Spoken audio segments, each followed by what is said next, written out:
Hi friends, welcome to Shashtika kitchen. இன்றைக்கி நம்ம பார்க்க போகிற ரெசிபி ஒரு ஈஸியான குயிக்காக செய்யக்கூடிய ஒரு ஸ்நாக் காலிஃப்ளவர் பைட்ஸ். இது குழந்தைங்களுக்கு ரொம்ப பிடிக்கும். ஸோ இதை எப்படி செய்யலான்னு பார்க்கலாம். நான் ஒரு 10லேருந்து 15 காலிஃப்ளவர் அந்த மாதிரி பூ எடுத்துருக்கேன். இது கிட்டத்தட்ட ஒரு 150 கிராம் இருக்கும். இதை துருவிக்கோங்க. துருவிட்டு அதில் சுடு தண்ணி போட்டுக்கோங்க. ஏன்னா அப்போ தான் வந்து அதில் இருக்க கிருமியெல்லாம் வெளியே வரும்.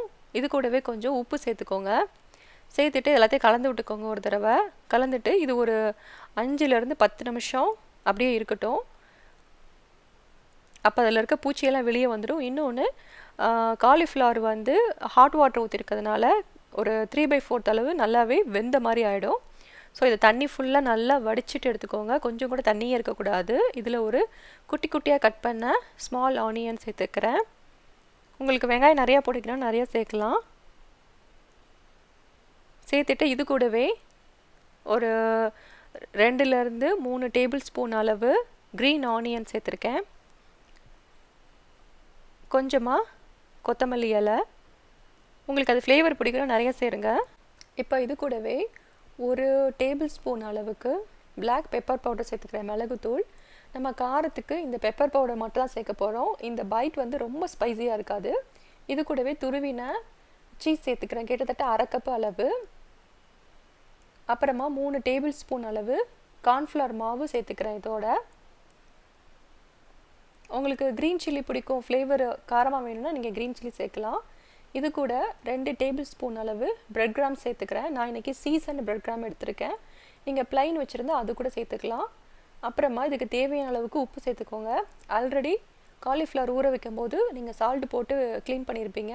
ஸோ கொஞ்சமாக அதில் உப்பு ஏறி இருக்கும். ஸோ நம்ம கலந்துருக்கிற பொருளுங்களுக்கு தக்கன சால்ட்டு சேர்த்துக்கோங்க. சேர்த்துட்டு இது உதிரி உதிரியாக தான் வரும். இதுக்கு நீங்கள் தண்ணி எதுவுமே சேர்க்கக்கூடாது. இனிஷியலாக உங்களுக்கு வந்து உதிரி உதிரியாக இருக்க மாதிரி இருக்கும். ஆனால் நீங்கள் 5 to 10 மினிட்ஸ் அதை நல்லா பிசைஞ்சு விட்டுட்டே இருந்தீங்கன்னா கொஞ்சம் ஸ்டிக்கியாக ஆரம்பிக்கும்.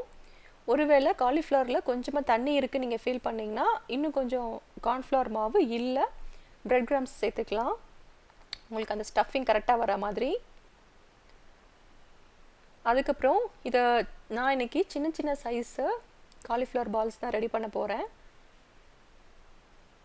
ஸோ இந்த மாதிரி கையில் ஒட்டாமல் வரும் சூப்பராக. ஸோ நான் ரெடி பண்ண சைஸ்க்கு எனக்கு 25 பால்ஸ் கிடச்சிருக்கு. இப்போ அதை பொரிக்க ஆரம்பிக்கலாம். ஆயில் நல்லா சூடானதுக்கப்புறமா ஒன்று ஒன்றா சேருங்க. தணலை வந்து மீடியம்லேயே வைங்க. ஒரு வேளை ஹையில் வச்சிங்கன்னா வெளியில் உள்ள சைடெல்லாம் வந்து ஓவராக குக் ஆகிடும், ஆனால் உள்ளே வேகமாக போயிடும், உள்ளே ஒரு மாதிரி குழக்குள்ளன்னு ஆகிடும்.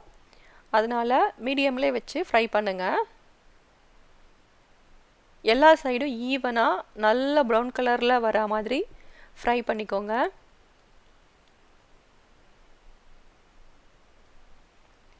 இது வந்து அவுட் சைடு வந்து உங்களுக்கு கிறிஸ்பியாக இருக்கும் ரொம்ப, ஆனால் உள்ளே வந்து நல்லா சாஃப்டான ஒரு இது இருக்கும். சீஸ் மெல்ட் ஆகி இன்னும் சூப்பராக இருக்கும் சாப்பிடும்போது. ஸோ நம்மளோட காலிஃப்ளவர் பைட்ஸ் ரெடி ஆயிடுச்சு. இது ஈவினிங் ஸ்நாக்ஸ்க்கு சூப்பரான ஒரு ரெசிபி. இதை நீங்களும் வீட்டில் செஞ்சு பாருங்கள். செஞ்சு பார்த்துட்டு ரெசிபி எப்படி இருந்ததுன்னு கமெண்ட் சொல்லுங்கள். ஷஷ்டிகா கிச்சனை சப்ஸ்கிரைப் பண்ணுங்கள். இன்னொரு நல்ல ரெசிப்பியில் உங்களை சந்திக்கிறேன். பாய்.